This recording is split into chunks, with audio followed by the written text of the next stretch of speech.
qof waa la jeclaadaa waa dareen balse haddii aad jacayl dhaba u qaado jacaylkaasu ma aha mid kaa baaba'aya ama aad si fudud ku iloobayso. qisadan waxay la wadaagtay asxaab ka mid ah asxaabta ugu qaalisan, waxayna qisadani dhex martay huda iyo shaafici. waxayna ku bilaamaysaa sida tan. sanadku markuu ahaa 2016 bartamihiisii waxaan isbaranay wiil lagu magacaabo shaafici. runtii wuxuu ahaa wiil aad u dabeecad wanaagsan, waxaanu i dareensiiyey jacayl xad-dhaaf ah iyo kalsooni u gashaday. waxaan la sheekaysanayay muddo 3 sano ah, waxaana ku noolaa farxad iyo nolol macaan. runtii marnaba niyaddayda maan gashan wuu kaa tegaya ama farxaddan waad waayeysaa. kolley adduunkani waa imtixaan, kaasoo qof walbaba si uu u maraayo. huda-aan 3 sano waxay ila ahaayeen 3 aan ugu farxadda badnaa. shaafici wuxuu ahaa wiil ii diiday inaan murugoodo, wax kastoon jeclaadana waan ka heli jiray, laakiin nasiib umaan yeelan inaan u dhowaado noloshana la qaato.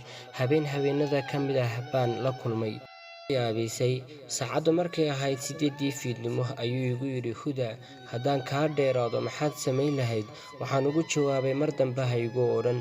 wuu qoslay, waxaanu igu yidhi, waan kula kaftamayey. muddo 5 cisho kadib wuxuu igu yidhi, waxaan kuu hayaa kadis. kadib waxaan ku yidhi, ii sheeg. wuxuu igu jawaabay, cagahayga ayaan kuugu imanayaa maalinka jimcaha. jimcana waxaa ka hadhay 1 maalin. waxaan sugaba waxaa la gaadhay maalintii ballanta. moobilkayga waan xidhay maalinka, waayo hooyadii oo dhimatay baa loo ducaynayay. isna waxa uu yimid berbera. markuu arkay moobilkayga oo xidhan wuxuu aaday badda. waxaa la socday 2 wiil oo ay asxaab yihiin.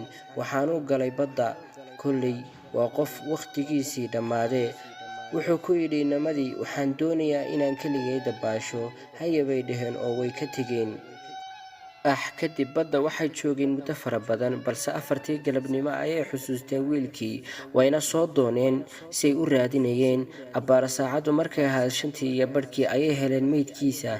intaa anna waan soo garaacayay u lambarkiisa, laygamana qaban. waxaan ku fikirayay inuu iga xanaaqay, balse may dhicin.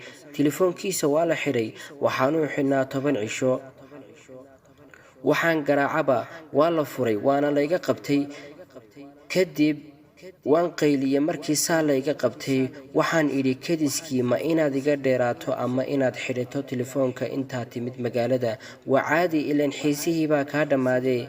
kadib waxaa laygu jawaabay, maaha qofkii lahaa telefoonka. mee baan idhi. waa tegay baa lay dhahay. xaggee? suuqa.